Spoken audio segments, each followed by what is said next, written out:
Hello guys, कैसे आप सब लोग। उम्मीद करती हूँ आप सब लोग अच्छे होंगे। तो आज हम जो कहानी देखने जा रहे हैं उस कहानी का नाम है आम्या द रियल प्रिंसेस।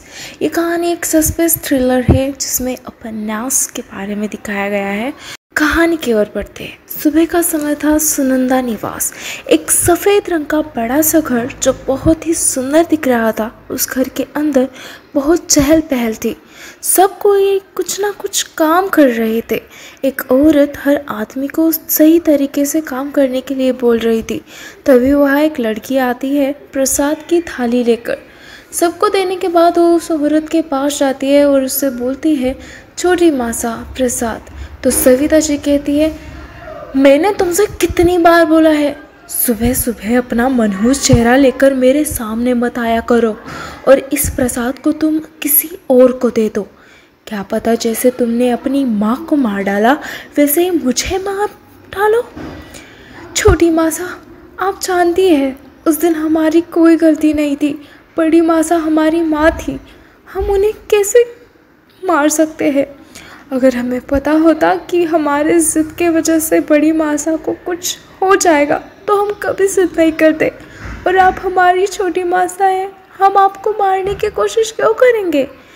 वही तो, तुम कहाँ कुछ करती हो, अपनी आप ही तुमसे गलतियाँ हो जाती है ना आम्या। अब तुम मेरे रास्ते से हटो। सुबह सुबह तुम्हारा यह मनहूस चेहरा देखकर मुझे अपना दिन नहीं खराब करना। यह है सविता देवच सिंह, आम्या की छोटी माँ। छोटी माँ सा, हमारी बात तो सुनिए, हम आपसे सच में बहुत प्यार करते हैं। वो लड़की रोने लगती है और बोलती है, बड़ी माँ सा, आप हमें छोड़कर क्यों गई, हमें आपकी बहुत याद आती है। छोटी माँ सा कभी भी हमारी बात सुनना नहीं चाहती है। हमने ना आपको मारा है, ना ही हम उन्हें मारना चाहते हैं। कृष्णा जी प्लीज़ आप हमारी मदद करो। क्या हुआ मेरी राजकुमारी जी, आपको आज कॉलेज नहीं जाना है क्या। रागी, हमने तुमसे कितनी बार कहा है कि हम बस नाम के राजकुमारी हैं, तो और तुम हमारी दोस्त होने के बाद भी हमारी बात नहीं मानते हो। ओह आम्या, दोस्त तो होते ही इसलिए कि वो वही करे जो तुम्हें नापसंद हो, और मैं तो बचपन से तुम्हारे इकलौती दोस्त हूँ। अच्छा अब जल्दी करो वरना हम लोगों को कॉलेज के लिए देर हो जाएगी। अपनी बैग लेकर आते हैं।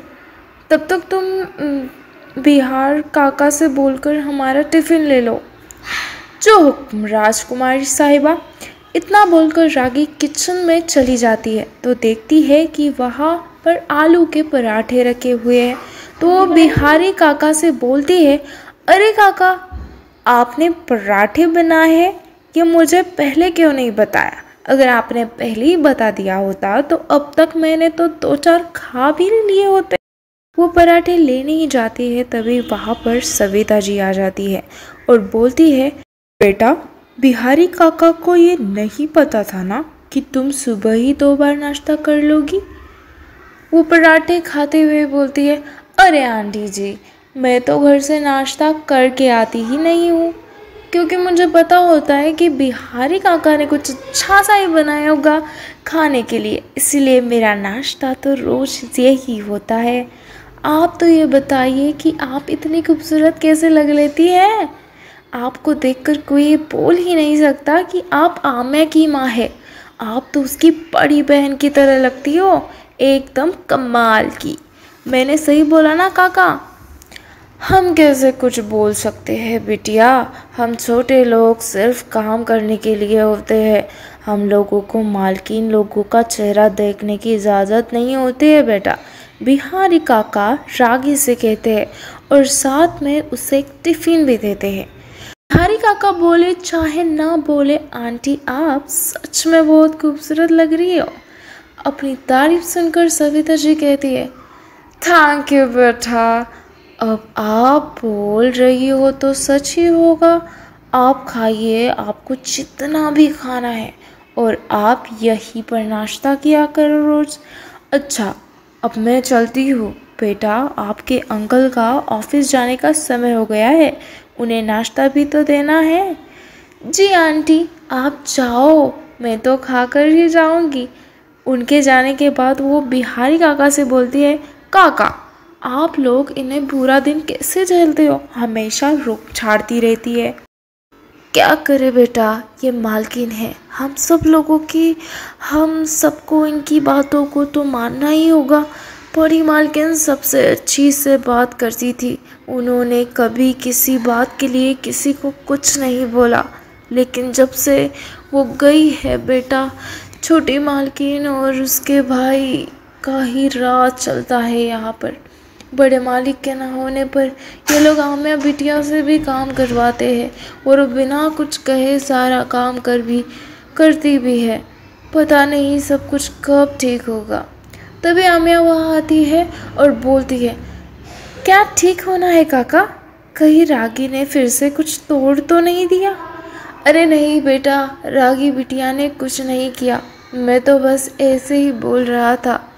अच्छा काका, हम कॉलेज जा रहे हैं, आप बाबा साहेब को नाश्ते के बाद उनकी दवाई दे देना। सुबह के 10 बजे टीपी देवनेश प्रताप यूनिवर्सिटी। रागी और आमिया अपने क्लास में जा रहे होते हैं, तभी उनके कुछ दोस्त आ जाते हैं वहाँ पर और आमिया से बोलते हैं, आमिया तुम्हें याद है ना कि 2 दिन कॉलेज में डांस शो है, तुमने अभी तक अपना नाम क्यों नहीं दिया है। हम इस बार डांस नहीं कर सकते क्योंकि हम उस दिन कॉलेज नहीं आ सकते, हमारे बाबा साहेब का जन्मदिन है उस दिन और तुम सबको भी आना है, तो तुम लोग अपने प्रोग्राम के बाद आ जाना। और हाँ, सब लोग आना। तभी एक लड़की बोलती है, कोई बात नहीं आमिया, लेकिन अगर तुम इसमें हिस्सा लेती तो हमारा ही कॉलेज फर्स्ट आता, पर कोई नहीं, हम लोग ज़रूर आएंगे अंकल के बर्थडे पार्टी में। अरे क्या हुआ, हम नहीं है तो दिया, तुम और राघवी भी तो इतना अच्छा डांस करते हो और तुम लोग भी तो फर्स्ट आ सकते हो। चलो अब क्लास का समय हो गया है। मुझे आज तक नहीं समझ आया आमिया, तुम्हें केमिस्ट्री इतना क्यों पसंद है, मुझे तो उसमें कुछ समझ ही नहीं आता। और अच्छा है तुम मेरी दोस्त हो, नहीं तो मैं तो कभी पास ही नहीं होती। तुम अगर एग्ज़ाम में मेरी मदद ना करो तो मैं तो फेल हो जाऊँ। रागी केमिस्ट की नोट्स कॉपी करते हुए कहती है, कोई नहीं रागी, जैसे हमें केमिस्ट्री पसंद है वैसे ही तुम्हें भी तो मैथ्स पसंद है ना। हाँ, ये अलग बात है कि हमें उसमें तुमसे मदद नहीं लेना पड़ता।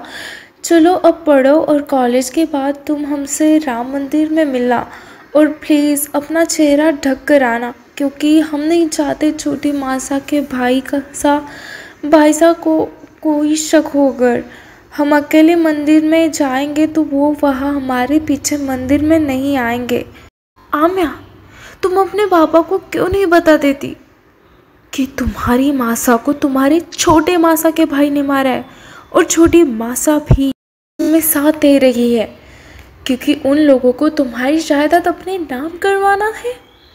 रागी, बाबा साहेब को पहले ही उनके अपनों ने बहुत धोखा दिया है और वो छोटी मासा पर भरोसा करते हैं। अगर इस बार उनका भरोसा टूटा तो वो किसी पर भरोसा नहीं कर पाएंगे कभी भी। हमें पता है छोटी मासा बुरी नहीं है, उन्हें बस ऐसा लगता है कि मासा की वजह से उनके बाबा की मौत हुई है, इसीलिए वो हमसे और मासा से नफरत करती है। बस उसी नफरत की वजह से वो अपने भाई का साथ दे रही है। पर उन्हें जिस दिन पता चलेगा कि उनके भाई ने ही उनके बाबा और हमारी मासा को मारा है, उस दिन उन्हें बहुत बुरा लगेगा। इसलिए हम उनके बारे में बाबा साहेब को कुछ नहीं बताएंगे। अब बहुत बातें हो गई, तुम निकलो मंदिर के लिए, क्योंकि मामा जी हमारे पीछा करते हैं, तुम्हारा नहीं। और स्कूटी से मंदिर मत जाना, तुम ऑटो से जाओ, हम स्कूटी शाम को तुम्हारे घर पहुंचा देंगे। शाम का समय, राम मंदिर। आमिया मंदिर के अंदर जाने से पहले देखती है कि रंजीत सिंह के गुंडे उसके पीछे मंदिर के अंदर ही नहीं आ रहे हैं, लेकिन उसको दूर दूर तक कहीं कोई नहीं दिखाई देता है।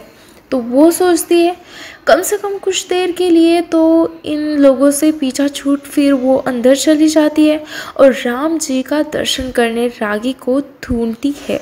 तो वो मंदिर के पीछे मिलती है उसे। रागी, तुम सारी बातों को ध्यान से सुनो बिना कुछ बोले। कहीं तुम अपनी छोटी मासा के भाई से मुझे मरवाने वाली तो नहीं है जो इतने ध्यान से सुनने को बोल रही है। अगर ऐसा सोच रही हो तो ऐसा मत करना। अभी मेरी शादी भी नहीं हुई है और तो अभी मेरी उम्र ही क्या है। प्लीज़ रागी, बिना बकवास किए सुनो। 2 दिन बाद हमारे बाबा साहिबा का बर्थडे है और उसके 1 दिन बाद हमारा, और हम इस बार 21 साल के हो जाएंगे। मासा के वसीयत के अनुसार उस दिन हम अपनी माँ के जायदाद के 70% और बाबा साहिब के जायदाद के 60% के हकदार हो जाएंगे। फिर रंजीत मामा के हिसाब से माँ के बरखी के दिन वो लोग हमसे ज़बरदस्ती सारे प्रॉपर्टी पर छोटी मासा के बेटे अनीश भाई के नाम करवा लेंगे। ये उन्होंने छोटी मासा को बताया है, लेकिन वो हमसे प्रॉपर्टी अपने नाम करवाना चाहते हैं। मासा के बरखी के दिन हम और बाबा साहिब ही कुलदेवी मंदिर जाते हैं, लेकिन इस बार वो हमारे और बाबा साहिब के साथ छोटी मासा और अनीस भाई सा को कुलदेवी के मंदिर भेज देंगे और वापस आते टाइम हम सब लोगों का एक्सीडेंट करवा देंगे और सारी जायदाद पहले ही हमसे वो अपने नाम करवा लेंगे। तो उसका तो उन्हें कोई चिंता नहीं होगा और हम लोगों की मौत को हादसा बता देंगे। इस तरह से वो बच भी जाएंगे और उनका कुछ नुकसान भी नहीं होगा। तुम्हें बस इतना करना है कि जब कोई हमारे बारे में तुमसे कुछ भी पूछे तो तुम उसे कहना कि हम अपने नानी सा के घर गए हैं।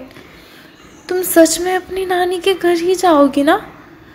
हाँ, हम वही जाएंगे, क्योंकि ये लोग हमें वहाँ पर नहीं ढूंढ पाएंगे। हमें वहाँ जाकर उस आदमी को ढूंढना है जिसने मासा और छोटी मासा के बाबा को मारा था। अगर वो मिल जाएंगे तो छोटी मासा भी हमारी बात सुन लेगी। अगर वो नहीं मिला तो हमें साबित नहीं कर पाएंगी कि मासा की मौत हमारी वजह से नहीं हुई है, और छोटी मासा ये नहीं मानेगी कि मासा के नहीं उनके भाई के वजह से उनके बाबा की मौत हुई है। हम जब उसे ढूंढ लेंगे तब वो वापस आ जाएंगे और सब ठीक कर देंगे। बस तब तक तुम हमारे बाबा साहब का ख्याल रखना। पर ये बताओ, अगर तुम यहाँ नहीं रहोगी तो रंजित मामा तुम्हारे घर वालों को परेशान नहीं करेंगे क्या? अगर हम यहाँ रहे तो कैसे भी करके वो हमें और हमारी फैमिली वालों को मार देंगे, लेकिन हम यहाँ रहेंगे ही नहीं तो वो बस उन्हें थोड़ा बहुत चोट पहुँचा सकते हो, बस उन्हें कभी मार नहीं सकते। ये प्रसाद खाओ। अब हम घर जा रहे हैं। हमारी यहाँ से जाने के 10 मिनट बाद तुम यहाँ से निकलना। पर आम्या, वो आदमी अगर तुम्हें ना मिले तो तुम कभी वापस नहीं आओगी क्या? वो हमें ज़रूर मिलेगा रागी, वो कहीं भी रहे हम उसे ज़रूर ढूंढ लेंगे। तुम जानती हो हम राजस्थगढ़ की राजकुमारी सुनंदा सिंह और नंदपुर के महाराज देवज प्रताप की बेटी है। हमारे लिए कोई भी काम मुश्किल नहीं है। आम्या घर आती है तो बाहर ही उसे बिहार काका मिल जाते हैं। वो उससे पूछते हैं, बेटा आज आपको आने में देर हो गई। हम सब लोग बहुत परेशान हो रहे थे। बड़े मालिक भी घर आ गए हैं, वो भी बहुत परेशान हो रहे थे। भोला भैया, ये स्कूटी रागी के घर पहुंचा देंगे क्या आप? अरे मैडम, आप कुछ पूछा ना करो, हम आपके घर का काम करने वाले हैं, तो आप बस आदेश दिया करो। हमने आपको कितनी बार कहा है आप हमें हमारे नाम से बुलाया करें, और आप काम करते इसका ये मतलब नहीं कि हम जब चाहे आपको आदेश दें। ये लीजिए चाबी, और जब भी आपको टाइम मिले आप इसे रागी के घर पहुंचा देना। अब हम जा रहे हैं, नहीं तो बाबा साहब गुस्सा होंगे। आम्या जैसे ही घर के अंदर जाती है तभी देवत जी की आवाज़ आती है, कॉलेज 4 बजे ख़त्म हो जाता है आपका और आप घर 7 बजे आ रही है। अभी तक कहाँ थी आप आम्या? बाबा साहेब, हम राम मंदिर गए थे, इसी वजह से देर हो गई। जब आपको मंदिर ही जाना था तो आपको घर पर किसी को बताकर जाना चाहिए था ना। और आप किसी की कोई बात सुनती ही कब है? पर बाबा साहेब, हमने छोटी मासा को मैसेज कर दिया था कि हमें आने में लेट हो जाएगा। तुम जानती हो आम्या बेटा, मुझे कितना काम होता है, मैं मैसेज कैसे देखती? तुम्हें कॉल करके बताना चाहिए था ना बेटा। और तुम जानती ही हो सुनंदा दीदी के जाने के बाद हम सब लोगों को तुम्हारी कितनी चिंता रहती है। उनकी इकलौती निशानी हो तुम हम लोगों के पास। आम्या जैसे ही कुछ बोलने जाती है वैसे ही देवत जी बोलते हैं, तुम अपने कमरे में जाओ अब कुछ दिन तुम कॉलेज नहीं जाओगी। पर बाबा साहब, हम बस मंदिर ही तो गए थे, हमें कुछ नहीं सुनना है, बस आप अपने कमरे में जाइए। सविता जी, हमने आपसे कितनी बार कहा है कि हमारे सामने सुनंदा के विषय में कोई बात मत किया करो। इतना बोल करके वो भी अपने कमरे में चले जाते। रात का समय सुनंदा निवास, पूरा घर बहुत अच्छे तरीके से सजा हुआ था और बहुत ही लोग आए हुए थे। वहाँ पर देवज प्रताप सिंह के बर्थडे पर पूरे शहर के जाने माने लोग वहाँ मौजूद थे। हर कोई उनका इंतज़ार कर रहा था कि वो कब आए और केक कटिंग हो। तभी सारी लाइटें एक साथ बंद हो जाती है और सीढ़ियों की तरफ लाइट फोकस होती है और वहाँ पर देवज प्रताप सिंह और सविता जी खड़ी होती है। वो लोग नीचे आते हैं, तभी माइक पर आम्या की आवाज़ आती है, आप लोग यहाँ आए उसके लिए आप सभी लोगों का बहुत बहुत शुक्रिया। आज हमारे बाबा साहेब का जन्मदिन है और वो आज के दिन पूरे 48 साल के हो गए हैं, लेकिन उन्हें देखकर कोई कह नहीं सकता कि वो 48 साल के हैं, वो अभी भी 30 के लगते हैं। अब बाबा साहेब केक कट करेंगे। अगर कहानी अच्छी लगी हो तो लाइक शेयर सब्सक्राइब करना ना भूले गाइस। मिलते हैं अगले पार्ट में।